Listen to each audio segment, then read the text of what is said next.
रहमान भाई, टकराव तो हो चुका है।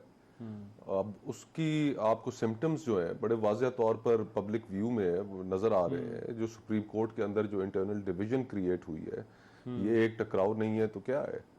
मैं कल कुछ सीनियर वकला की एक किसी चैनल के ऊपर गुफ्तगू सुन रहा था, आसिफ सिद्दीकी साहब की, अली सिद्दीकी साहब की और हैदर साहब की। हाँ। और सारे सीनियर वकला ये कह रहे हैं कि इस वक्त कि इन इंटरनल डिविजन्स के नतीजे में पैदा हुई हुई जो ग्रुपिंग्स हैं, इनमें से अब सरवाइव किसी एक ने करना है और जुडिशल एनार्की का वो इसको तशबीह दे रहे हैं।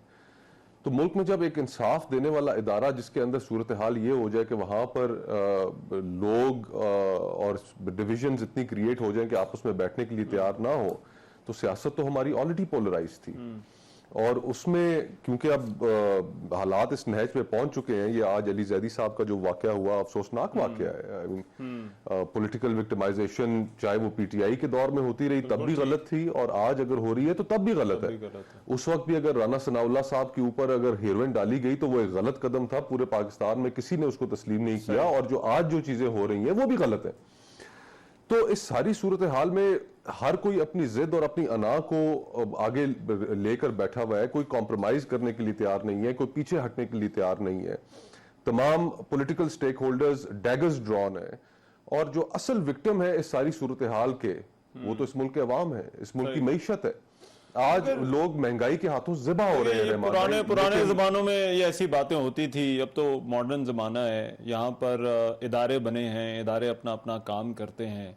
ये तो बादशाहों के झगड़े होते थे कि जिसमें या आप रहते थे या मैं रहता था, और जिसमें ये समझा जाता था कि अगर ये होगा तो फिर मैं नहीं होऊंगा, और अगर मैं होऊंगा तो ये नहीं होगा। और इस सारी सोच को रिप्लेस किया डेमोक्रेसी ने कि ट्रांजिशन ऑफ पावर ऑब्वियसली वो डेमोक्रेसी के जरिए हो जाए, ब्लडशेड ना हो। लेकिन हमारे यहाँ वही डेमोक्रेटिक स्पिरिट तो लैक करता है ना। अच्छा, अब आप देखें कि बर्तानिया में कोई रिटन कॉन्स्टिट्यूशन तो नहीं है। सही है। हमारे यहाँ 250 से ऊपर हमारे कॉन्स्टिट्यूशन के आर्टिकल्स हैं, और हर किसी आर्टिकल की इंटरप्रिटेशन के ऊपर हम झगड़ रहे होते हैं।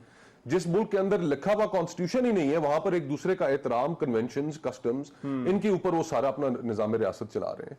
अब जो अगर हम अपने इस सूरत हाल को मैं जिस पर्सपेक्टिव से देखता हूं कि जब कासिम सूरी साहब ने जो रूलिंग दी, एक आईनी इख्तियार था तहरीक अदम एतमाद पेश करने का, किसी भी जमहूरियत में होता है। इमरान खान साहब की हुकूमत उस वक्त उसको तस्लीम करने के लिए तैयार नहीं थी, तो जो उस वक्त सुप्रीम कोर्ट की इंटरवेंशन थी वो ठीक इंटरवेंशन थी। और आज 90 रोज के अंदर इलेक्शन कराना ये एक आइन की वाज़ेह शिक है, और 90 डेज से डिपार्चर किसी सूरत मुमकिन नहीं है। अच्छा। और अगर आज हुकूमत ये कदम उठा रही है, उसने ये हिकमत अमली बनाई हुई है कि हम इलेक्शन से फरार हासिल करें, तो आज के दौर में भी सुप्रीम कोर्ट की जो इंटरवेंशन, तो आप ये कह रहे हैं अगर आज सुप्रीम कोर्ट ये कहती है कि 90 रोज में इलेक्शन कराओ, तो सुप्रीम कोर्ट ठीक कह रही है। ठीक कह रही है। और क्योंकि ये देखें, इसके ऊपर तो कंसेंसस है। जिन जजेस ने उस बेंच के अंदर जो शामिल नहीं हुए, उनके आप जजमेंट्स पढ़ें, जो उन्होंने डिसेंटिंग नोट्स अपने दिए, उसके अंदर भी उन्होंने इस चीज के ऊपर कहा है कि जो लाहौर हाई कोर्ट की जो जजमेंट थी 90 रोज के दिनों के अंदर इलेक्शंस कराने वाली, वो फुली इंप्लीमेंट होनी चाहिए। It's only the manner in which the case was taken up and the composition of the bench, तरीक़ेकार